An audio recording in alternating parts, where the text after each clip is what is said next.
इस क्वेश्चन में हमें एक क्यूबॉइड का डायमेंशंस गिवन है और हमसे पूछा गया है कि इस क्यूबॉइड में हम कितने सारे क्यूब्स विद साइड 6 सेंटीमीटर को प्लेस कर सकते हैं। अब देखो हमें क्यूबॉइड में क्यूब्स प्लेस करना है, तो सबसे पहले हमें क्यूबॉइड बना लेते हैं।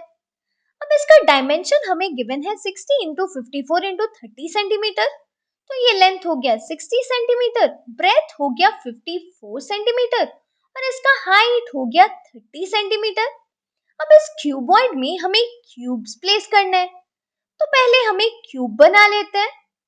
अब इसका साइड हमें गिवन है 6 सेंटीमीटर, तो ये साइड हो गया 6 सेंटीमीटर।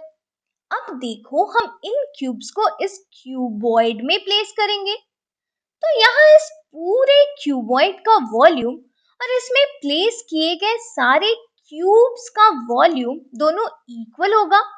तो यहाँ से हमें वॉल्यूम ऑफ क्यूबॉइड मिल गया volume of all the cubes.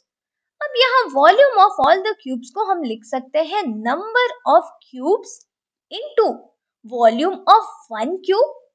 तो देखो यहाँ से हमें नंबर ऑफ क्यूब्स मिल गया volume of cuboid by volume of one cube. तो यहाँ नंबर ऑफ क्यूब्स फाइंड करने के लिए पहले हमें वॉल्यूम ऑफ क्यूबॉइड और वॉल्यूम ऑफ क्यूब फाइंड करना पड़ेगा। तो चलो पहले हम इस क्यूबॉइड का ही वॉल्यूम फाइंड कर लेते हैं। अब वॉल्यूम ऑफ क्यूबॉइड होता है length into breadth into height. अब इस क्यूबॉइड का हमें लेंथ गिवन है 60, ब्रेथ है 54 और हाइट है 30। तो इसका वॉल्यूम हमें मिल गया 60 इंटू 54 इंटू 30। अब देखो 60 को हम लिख सकते हैं 6 इंटू 10। सिमिलरली 30 को भी लिख सकते हैं 3 इंटू 10। तो हमें वॉल्यूम मिल गया 6 इंटू 10 इंटू 54 इंटू 3 इंटू 10। अब इसको हम लिख सकते हैं 6 इंटू 54 इंटू 3 इंटू 10 इंटू 10 100। अब यहाँ 54 इंटू 6 करेंगे तो हमें मिलेगा 6 4 24, 6 5 30 प्लस 2 32। तो हमें मिल गया 324 इंटू 3 इंटू 100।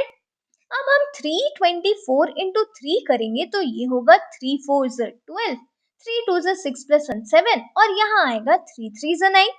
तो ये हो गया 972 into 100 which is equal to 972 centimetre cube. तो यहाँ से हमें वॉल्यूम ऑफ क्यूबॉइड मिल गया 97200 सेंटीमीटर क्यूब।